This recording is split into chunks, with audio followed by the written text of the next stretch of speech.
Hello भाई, स्वागत है आज आप सबका आपके पसंदीदा चैनल ग्रो इन मैथ। आज हम पढ़ने वाले कक्षा 10th की गणित का सेकंड चैप्टर, जिसका नाम है बहुपद, जिसे इंग्लिश में कहते हैं पॉलिनोमियल्स। आज हम देखते हैं बहुपद किसे कहते हैं। बहुपद बहुपद कहते किसे हैं, आइए देखते हैं। बहुपद जैसे मान लो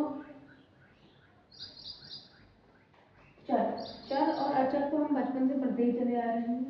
चर और अचर, चर किसे कहते हैं? चर किसे कहते हैं?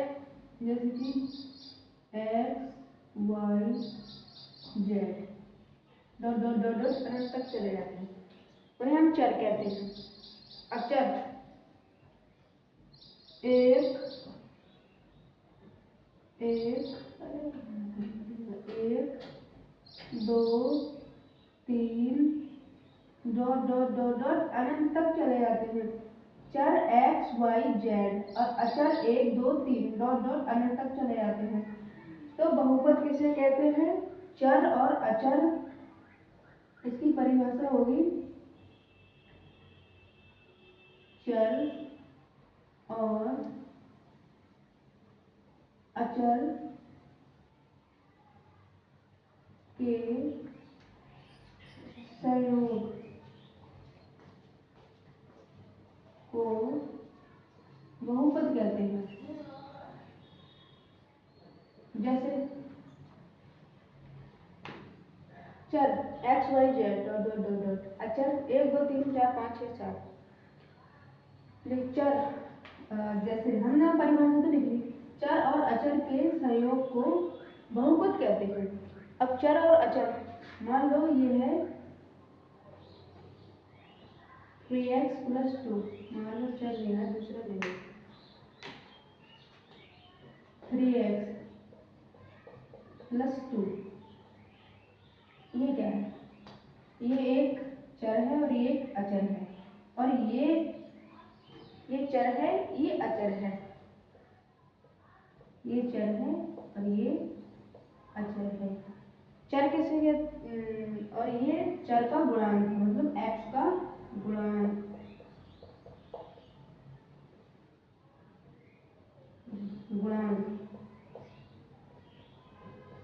ये तीन जो है x का गुणांक है, चर ये है और अचर ये है। ठीक है, तो चर और अचर के संयोग को हम बहुपद कहते हैं। ठीक है,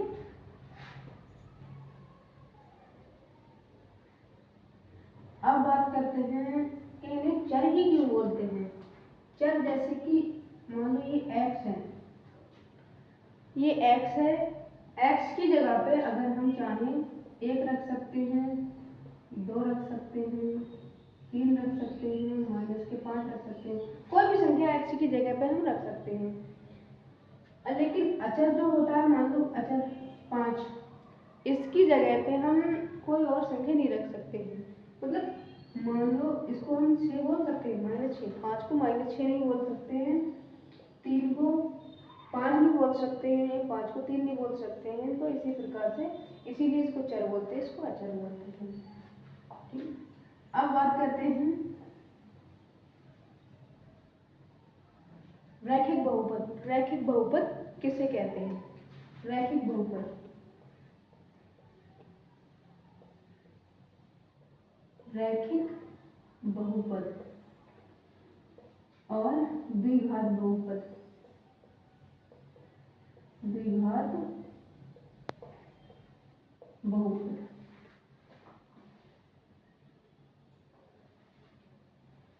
रैखिक बहुपद किसे कहते हैं? मान लो जैसे 3x + 2, ये एक बहुपद है और ये क्या है? एक चर है। ठीक है, अभी पीछे पढ़ा हमने, ये एक चर, तो चर के ऊपर घात कितनी लगी है? 1 लगी है। तो चर के ऊपर घात 1 लगी है, तो इसकी परिभाषा बनेगी वह बहुपद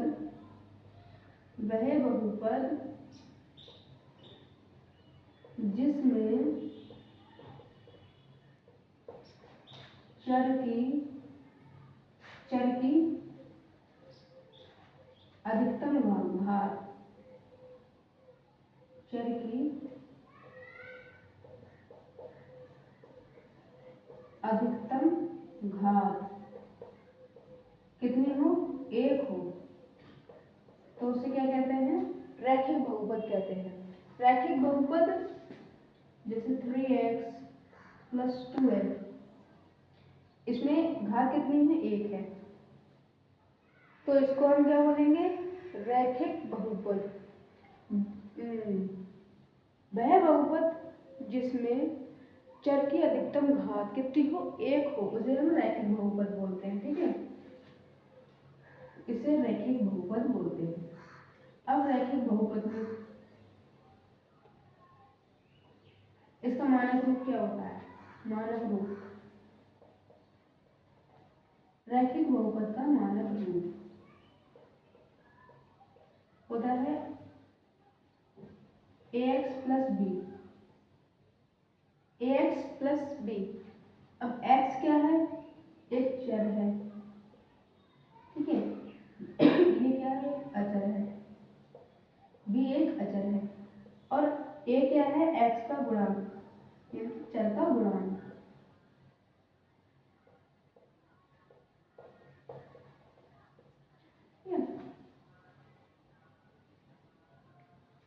मानक रूप, रैखिक बहुपद का मानक रूप ax + b होता है। अब बात करते हैं इसके ग्राफ के बारे में। इसका ग्राफ को क्या बोलते हैं, इसका ग्राफ होता कैसा है, मान लो ये है y अक्ष और ये है x अक्ष।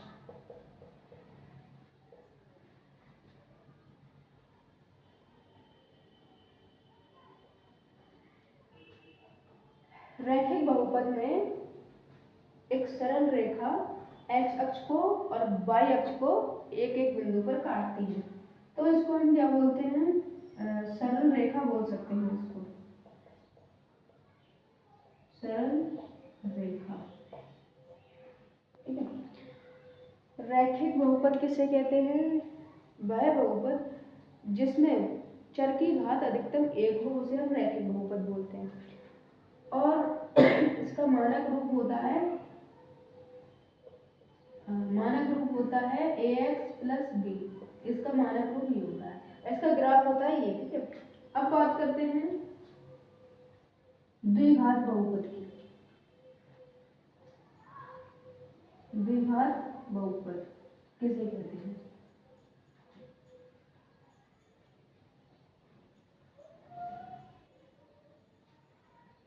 द्विघात बहुपद,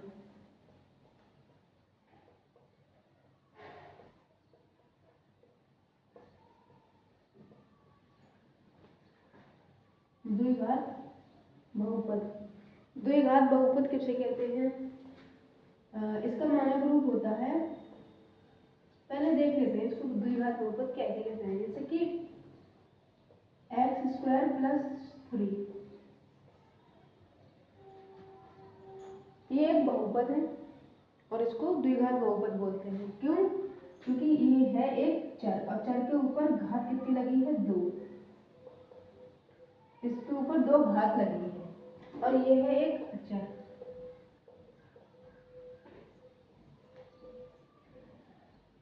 चर के ऊपर घात कितनी लगी है, 2, तो इससे क्या सिद्ध होता है कि वह बहुपद जिसमें चर की अधिकतम घात कितनी हो, 2 हो, तो उसे क्या बोलते हैं, हम द्विघात बहुपद बोलते हैं। देख लेते हैं इसकी परिभाषा,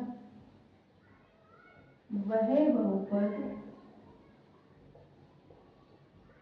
जिसमें चर की अधिकतम घात कितनी हो, 2 हो, उसे क्या कहते हैं, द्विघात बहुपद कहते हैं। अब द्विघात बहुपद का मानक रूप क्या होता है, इधर देख लेते हैं इसका मानक रूप। मानक रूप होता है ax² plus bx plus c।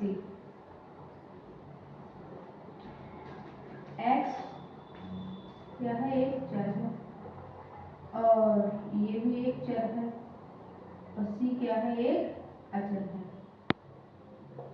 मगर a क्या है, x² का गुणांक है, गुणांक x² का गुणांक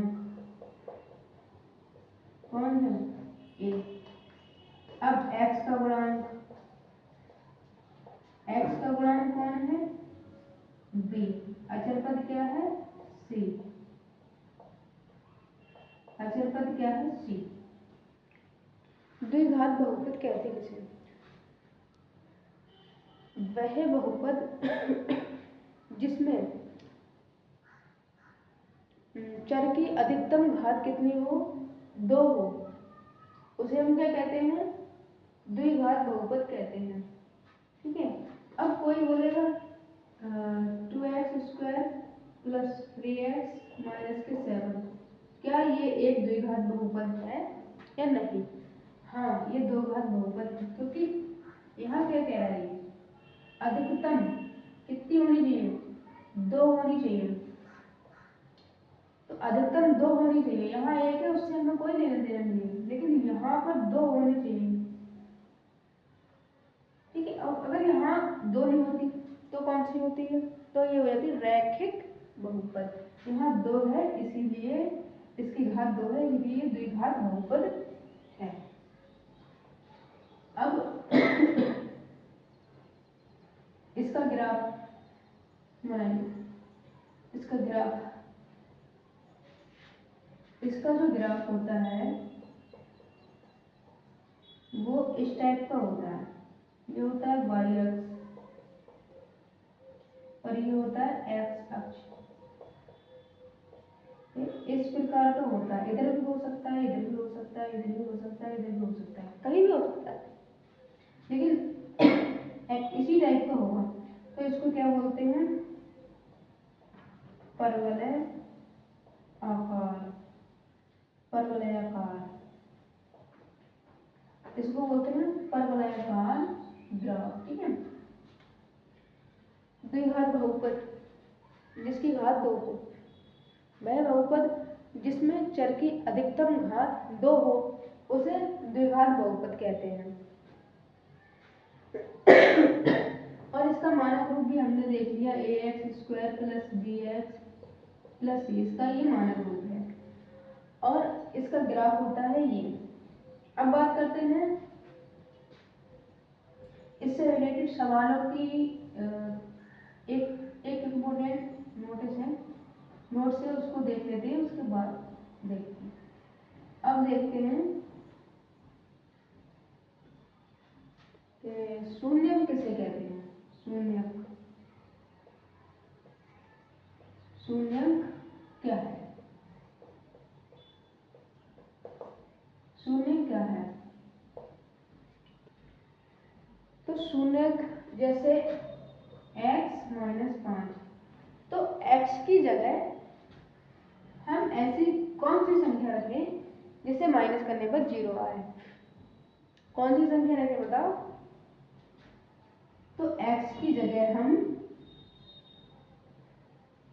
5 रख देते हैं, तो क्या आ जाएगा, 5 में से 5 गया, बचा 0। जैसे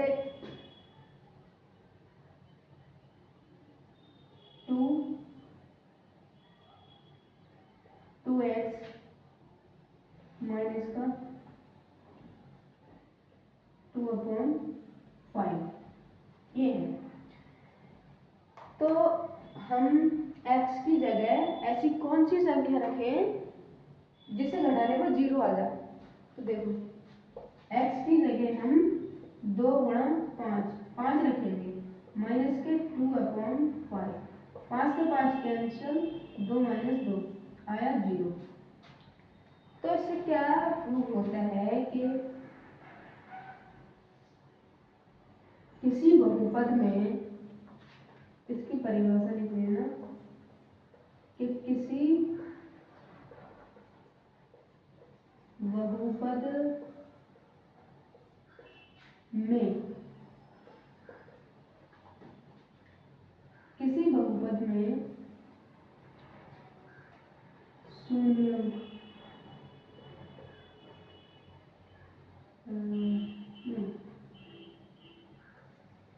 इसकी परिभाषा,